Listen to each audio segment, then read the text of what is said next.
This is my story. The story of arriving in the colony as a convict in 1814. I came not in triumph, but in chains, torn from England, disgraced before the world, my name blackened, my future seemingly buried beneath the weight of a sentence no man could easily escape. The sea had stripped us all of dignity by the time we reached these distant shores. What lay before me was not a new life, but a hard and brutal land at the very edge of the empire, raw, unforgiving, and still half-formed from bush, rock, and ambition.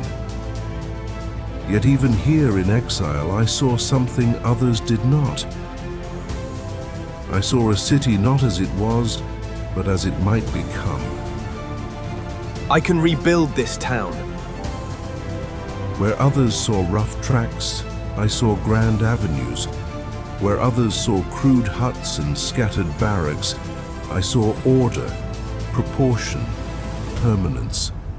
I saw towers rising above the trees, public buildings of dignity and grace, walls of sandstone catching the fierce colonial light, and a settlement of convicts transformed into a place of consequence.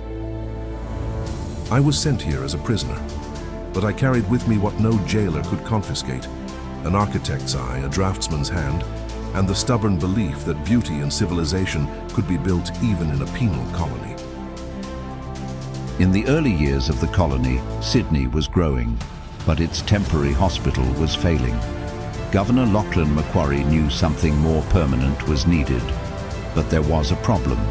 London wouldn't pay for it. So Macquarie struck an unusual deal.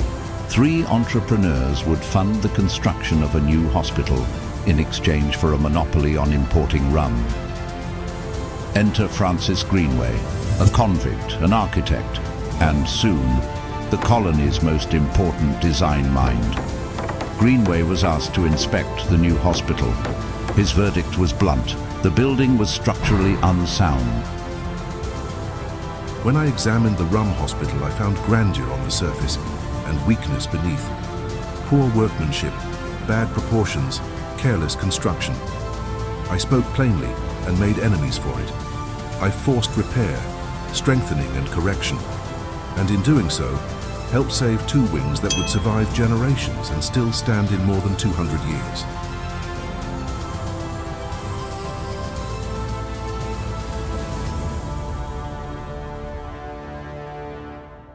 Governor, you and I are in a position to transform this scattered penal settlement into a true civic capital. With ordered streets, noble public buildings and grand squares, we must ensure that Sydney is built not merely to survive, but to endure. In ensuing years, Greenway rallied against corrupt builders and officials, jealous rivals, and a shortage of tradesmen to produce buildings that would become iconic, elegantly simple, highly functional, and long-lived. At Southhead, I raised a beacon against a black and dangerous coast. Poor stone, rough labor, and constant economy fought me, but the light endured. The barracks were built for convicts, and I was one myself.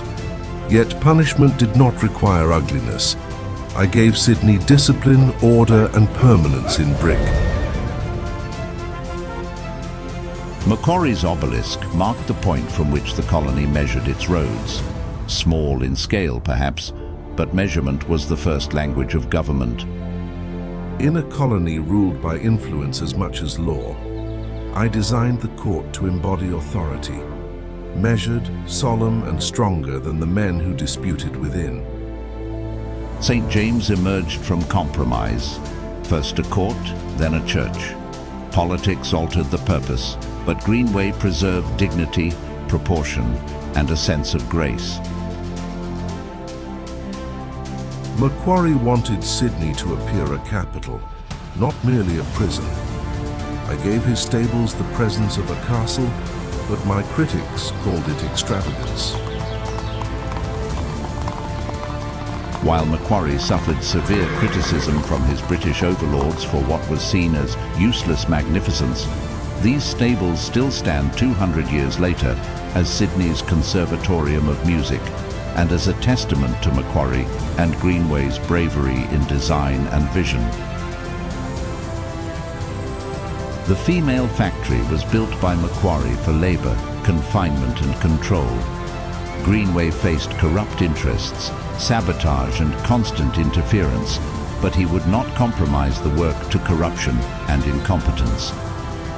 This beautiful Georgian building sits today as testament to Greenway's diligence and stubborn devotion to duty.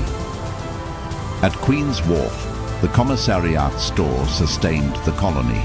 Grain, tools, rations and authority gathered under one roof. In and around Parramatta, food production and its storage and protection helped save the colony from disaster.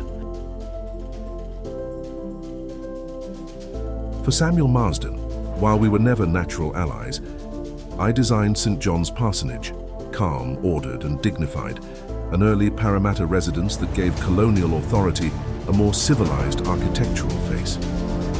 At Old Government House, Greenway refined an earlier Georgian residence, giving its Macquarie-era additions greater symmetry, dignity and elegance, a more appropriate presence for colonial government. Here at Liverpool, I sought beauty through simplicity. St Luke's was never built to impress by ornament, but through perfect proportion, enduring brickwork and quiet dignity.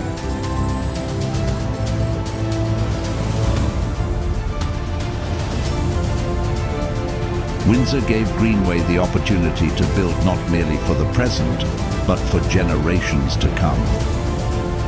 At St Matthew's Church, Greenway sought harmony through proportion, flawless colonial brickwork, and enduring craftsmanship. Governor Macquarie entrusted me to give Windsor a courthouse worthy of a growing colony. Its symmetry, honest brickwork and restrained elegance were designed to inspire confidence in justice itself.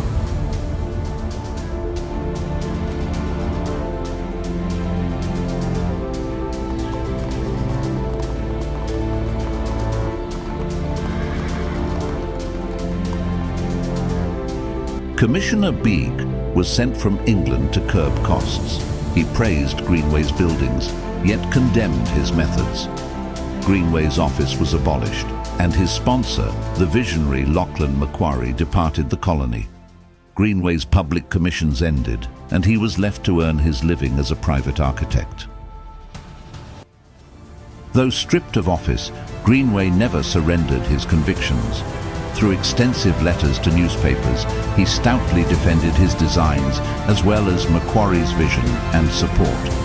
He challenged those who lacked vision and watched Sydney grow beyond the plans they had jointly imagined. They may have forgotten the architect, but they could not erase the architecture. They buried the man in an unmarked grave at East Maitland in 1837, far from the halls where he once shaped a nation's future. But his legacy remained. His churches, barracks, courthouses and monuments still rise above Sydney, Parramatta, Liverpool and Windsor, reminding each new generation that great architecture can outlive criticism, politics and even time itself.